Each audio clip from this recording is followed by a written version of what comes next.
teie kutsusite mind.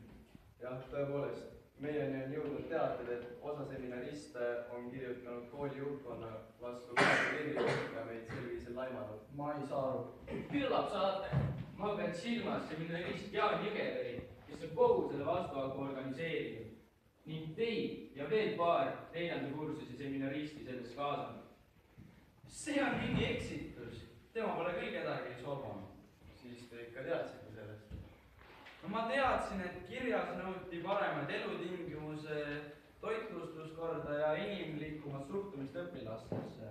Liialt arvestades sellega, et see on vaimulik kool. Mis te arvate, et